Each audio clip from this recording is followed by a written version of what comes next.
Class, today we're going to be talking about passive income. Let's talk about ETFs. They stand for exchange traded funds. Extremely useful to just go ahead and invest in a safe manner. Let's talk about how we can go ahead and invest and how we can build some long-term financial success. Inshallah, let's go. So what exactly is an ETF in the first place? An exchange traded fund is essentially a basket of securities like a stock, bond, or commodities that trade on a stock exchange like a single stock. They combine the diversification benefits of mutual funds with the liquidity of common stocks. So what liquidity is pretty much going to mean the price action, the volume that common stocks have, but it's going to trade safely like a mutual fund. So instant diversification. Buying a single share of an ETF often gives you exposure to hundreds or thousands of underlying assets. For example, a single S&P 500 ETF share grants exposure to 500 of the largest US companies. So as soon as you buy one share of the S&P 500 or one share of QQQ, which is going to expose you to 100 of the tech companies, then you're going to be able to go ahead and invest and diversify yourself off of one singular company investment or an ETF investment. So intraday liquidity. Unlike traditional mutual funds, which are only priced and traded once per day after the market closes, ETFs can be bought and sold throughout the trading day at market prices.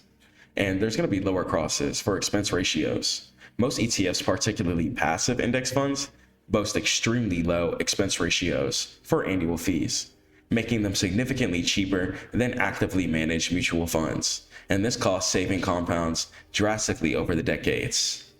So the concept of instant diversification is central to modern portfolio theory, allowing investors to manage unisystem risks effectively. So if you don't know what companies to invest in, you could just purchase an ETF, which is going to go ahead and instantly diversify you in a whole sector or in a whole sector of companies. So navigating the core ETF universe. So ETFs are categorized based on what they hold and their investment mandate. And choosing the right type is going to be the first step toward aligning your investments with your goal. So we'll talk about passive index equity ETFs, and they track major indexes. So for example, S&P 500, QQQ, YM, and the goal is to really match the market's return, okay? And it's best for core holdings, long-term wealth accumulation, and it's pretty good as far as tax efficiency as well too. When you're also holding positions for over a year, you get a lot of long-term tax benefits too. So keep that in mind whenever you're holding your positions. So as far as fixed income, okay, we'll talk about bonds. So you can hold various bonds, government, corporate, or municipal bonds, which are used to reduce portfolio volatility and provide income, which are most likely best for safer traders, okay, and safe long-term investing. And it's best for capital preservation and retired investors. You can also ETF invest based on certain sectors. So let's say you believe in Bitcoin, okay, there's going to be some ETFs like BTSE, okay, for example, which you're going to be able to invest in, or BTCI, okay. And those ETFs you can invest in if you believe in Bitcoin, for example, and it's going to go ahead and follow that.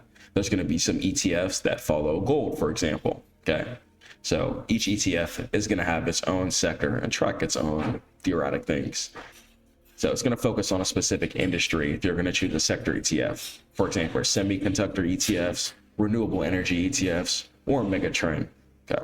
And it's best for tactical bets, satellite holdings, and investors with high conviction in specific areas. So if you believe that Bitcoin, for example, will be the future, then you could look into crypto or Bitcoin ETFs. If you believe in Ethereum or power grid or AI will be the future, then there'll be ETFs involving strictly technology and AI stocks. So you could choose whatever sector you believe in and invest on that, and look what type of dividends they pay out. Dividends are going to be quarterly income that the ETF is going to pay out back to you, because the more that you're invested into it, let's say you're invested about $1.5 million in SCHD, okay, then you'll get around $60,000 in yearly income, okay, and that's more than the average bachelor's degree job for the most part, okay. So you're going to pretty much be able to live on $5K a month for the rest of your life, okay? And by the time you have that much invested, your house should be paid off, should have no debt. So you're going to pretty much be able to live for free forever just by putting your money in the stash or investing into a certain ETF. So you can select stocks based on specific criteria and different factors like value, momentum, or low volatility, aiming to outperform traditional market cap weighting. And it's best for sophisticated investors seeking risk-adjusted returns. So for example, we'll talk about diversification. So instead of trying to pick the next Apple or the next best stock, an investor can buy a single total stock market ETF, okay, which is a passive index, and automatically own a small piece of virtually every publicly traded US company, diversifying away single stock risk. And you could trade with the whole sector if you just believe in the whole sector, okay? If you believe in the healthcare sector going up, you could trade healthcare ETFs, etc. And it really just puts power back in the trader's hands and lets you diversify your portfolio, but stick within a single area. So defining goals and assessing the risk. So your time horizon and comfort level with market drops are the ultimate deterrents of your ETF allocation. An investment plan without defined goals is merely just speculation. And goal horizon and asset allocation. So for the most part, be looking to trade forever, okay? You're not in this to get into the market, make a bag and hop off, okay? It's not what it is. Business doesn't work that way. The market doesn't work that way. You got to really plant your seed, plant it in the ground, water it day by day. You got to get some sun, okay? Keep stacking cash into whatever you believe in, whatever ETF that you like, okay? Doesn't matter. I'm not going to tell you guys the best one to invest in because there is no best one to invest in. It's whatever you personally believe in, okay? Focus on your investment and keep stacking cash, okay? And you guys can head over to StackMODE.net if you want to learn how to, one, decrease any type of unnecessary finances that you're expending, and two, how you can invest into ETFs and build some passive income for yourself. And this is actually passive income because it's income you don't have to do anything for. You're just stacking cash in a certain area and they pay you out money for that. Because the fact that you're stacking cash in their area, they're going to pay you for that. So instead of a traditional bank taking your money and doing what they want with it, okay, let's say you have 100K in your bank. You can't go to the bank and get 100K in cash. Why? Because the bank most likely isn't going to have that. They're most likely going to only have 20K cash at their location, okay? So the fact that that's in a factor is going to let us know that, okay, what is the bank doing with that money? Why can't they immediately give it to us? They have it invested. So you need to be doing the same thing. So instead of keeping all of your money in the bank, where the bank's just going to invest your money anyways, banks aren't just opening banks to help people out and keep people's money. Okay, they don't, world is not that friendly. Okay, most of the time someone's getting something out of something. Okay, so that's what banks are getting. They're getting capital allocation and pretty much taking your funds and trading with it on the side. So that's why you can't immediately wire transfer out all your funds. That's why on Zelle, there's certain daily limits. That's why you can't immediately send $1 million to someone instantly. This is why something like crypto, right, is becoming so popular, because it takes that centralized power away. You can instantly send however much you want from one person to the next instantaneously without anything stopping it. Just person-to-person transaction, bringing it back to like a traditional barter system, taking the power away from the centralized control. Okay.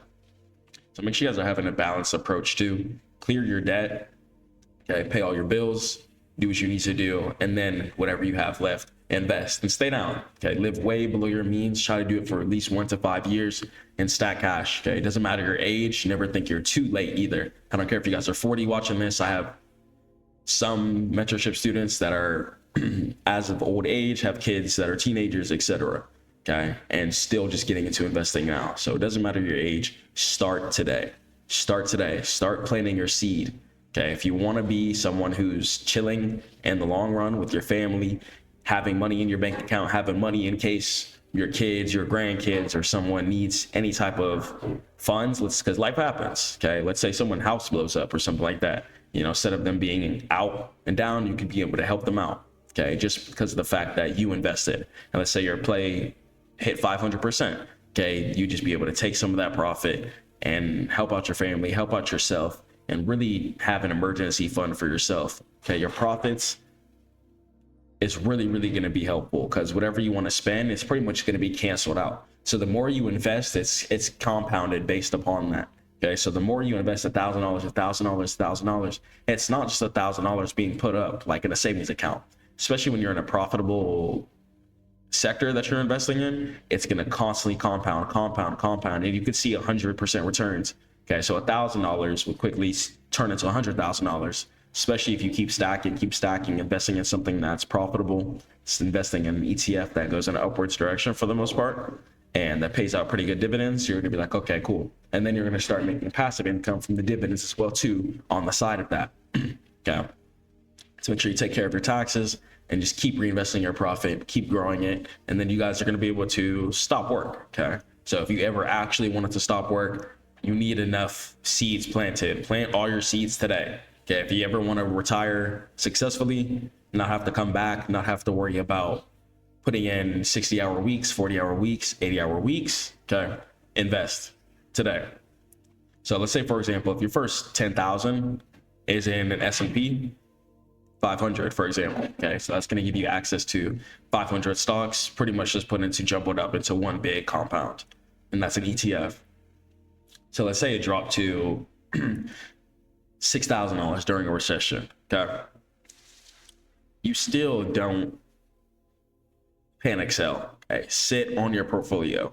Understand that the goal of these markets are to go in an upwards direction. You shouldn't be trading with money that you're scared to lose. So that's the big reason why people aren't successful in trading too, because they cut their losses. So even if your 10K goes down to 6K, you still shouldn't sell, okay? You still shouldn't sell due to the fact that, one, you should be comfortable with holding your position for ample months, ample years. You have to know that wherever you bought at, price will most likely blast way past that, okay? This is why I personally don't like buying all-time highs for a lot of things, okay? So learn how to read the chart before you just invest if you don't want to get pulled back on, okay? But I can almost assure you, no matter how much the chart pulls back, I can promise you, inshallah, 99.9% of the time, especially when it's a good ETF that people invest in, price will sweep back up and will break those highs, and it will continue in an upwards direction. Okay, you can check most ETFs, they most go in an upwards direction. Okay, so don't panic sell and lose bread for no reason, and you can lose a lot of money for no reason just closing early. Okay, you shouldn't even be staring at the charts like that. Go work on your business, go do something, go just improve yourself any type of way. Okay, go get more money so you can come back to the market, keep stacking cash, keep putting into your investment, keep growing your ETF portfolio. So once you know the type of ETF that you need, you got to evaluate the specific product. So performance is going to be imperative and important, but these three metrics are non-negotiable for long-term success. So understand the ER, expense ratio. So this is the annual fee that you pay, and it's expressed as a percentage of your total investment to the fund manager. And lower expense ratio is always going to be better. So a 0.50% ER versus a 0.03% ER can cost you tens of thousands of dollars in loss, compounding over a 30-year period. Why? Because of 0.50% ER significantly higher than a 0.03% ER. Okay, so once again, the lower the percentage, the better. So tracking errors and holdings. So tracking error. It measures how closely the ETF's performance mirrors its stated benchmark index. A high tracking error means the manager is either doing a poor job or taking unexpected risk. And aim for an error close to zero, so you guys can get the most stable tracking of whatever stocks or sector that you're trying to invest into. And underlying holdings. Always check the ETF prospects. So does a global technology ETF contain the companies you expect? Does it have big dogs that move the market? Or is it overly concentrated into one stock? Okay, look at the top 10 holdings to understand the actual exposure of what the ETF is investing in before you put your money into it. And liquidity and assets under management, AUM. While ETFs are generally liquid, smaller new ETFs pose risk and prefer ETFs with high AUM, assets under management. So for example, 1 billion plus and high average daily trading volume. So you know people are going to be constantly investing into it, lots of flow being put into it, lots of money being put into it. And this ensures that you can buy and sell easily and that the fund is unlikely to close down. And it's a process that can be costly and inconvenient. So building a robust portfolio utilizes the core satellite approach and incorporates global exposure to maximize diversification and capture returns from different economic cycles. So the core, 70-90%. So this is going to be the foundation consisting of low cost, broadly diversified, passive index ETFs. Okay. So a lot of the times, okay, even for my day traders, let me talk to y'all real quick. So even for my day traders, if you check your max at the end of the year, even if you're really good at day trading, a lot of the times it's harder to perform or outperform somebody that's just stacking cash in an ETF. Okay. So really take that into account, all the losses you have to take into account, the emotional imbalances, the swings, the anxiety. So think about it like, okay, is it really worth it? And you have to really put into a chart, look at your max, be realistic with yourself. And if you think that passive long-term investing is going to be a better way to become more profitable, and that's what you need to swap to. Day trading is not working out. It's time to swap it up and take the risk off, and let's actually make some cash. So the satellite, 10 to 30%. So this is where you introduce higher risk, potentially higher reward ETFs, like factors, smart beta ETFs, or crypto ETFs. And you could also buy sector ETFs too, like technology ETFs, for example, or biotech ETFs. And these allow for calculated tails without compromising their portfolio stability. And global exposure, developed versus emerging markets. And don't limit yourself to US and domestic ETFs only. A fully diversified portfolio includes international exposure if you would like, which historically does not move in lockstep with the US market, offering critical diversification benefits. So you can also invest in other countries' ETFs like Japan, Europe, Canada, Brazil, China, India, etc. Okay. And this way, in case the US dollar becomes worthless and the US stock market starts suffering, then you can be invested into a whole nother country's ETF, or if you believe in a country's development, like let's say a lot of countries in Africa, for example, are starting to be powered super heavily by a lot of China's development. So ETFs for Africa, for example, might go up in an upwards direction since the economy is going to be looking in a bullish scenario. So section 6, all right, practical allocation in the final checklist. So putting it all together. All right, let's talk about these two examples here. So let's say a young investor, right? Say they're around 25, okay? They're looking to invest long-term, okay? Let's say they have 60% in core equity ETFs, okay? So they have QQQ, okay? They have 60% in QQQ. They got 20% and some international equity, okay? Let's say they have it in some China ETF, okay? Because they believe in their economy. Then core bonds, okay, or some crypto ETFs, okay? So you can go ahead and invest like that too. Now, dividends, especially as you get older, because one, you can't expend as much as your energy for money. So as you get older, I really, really highly recommend you guys start looking into dividends. Do your research on that, and do your research on dividend ETFs that pay well and are stable, okay? Because the ones that pay well and are stable is what you're going to want to be looking towards, especially as you get to the ages like 50, 60, 40 and stuff like that. You can't work all the time. Okay, it's not realistic. Your kids are going to be doing stuff. Okay, family's going to be doing stuff, and even if you don't have a family, okay, your body is not going to be able to handle the amount of turmoil, stress, and fatigue that you were when you were younger. Okay, so you got to make sure your income's making you income. Just prepare for the future. Okay, your older self is really going to thank you for doing the work today. So ask yourself, does the ETF align with your time horizon? Okay. Do you want to invest in that ETF for decades? Okay. Is this something you want to be in for a couple of years, take some profit? Okay. Ask yourself. And is the expense ratio below 0.10%? Okay. For broad index funds? And does it have high AUM? Okay. Over $500 million is going to be a pretty good value to look at for a daily trading volume, at least. And does the tracking area demonstrate a tight correlation with the benchmark? And do I understand all the underlying holdings, okay, with no hidden surprises, no downturns, and just making sure that it's a consistent ETF I can invest in and safely keep my money in. All right, if you want to learn more about ETFs, diversification, and investing, head over to stackmode.net. Stay prayed to God, keep grinding. Catch you guys in the next one.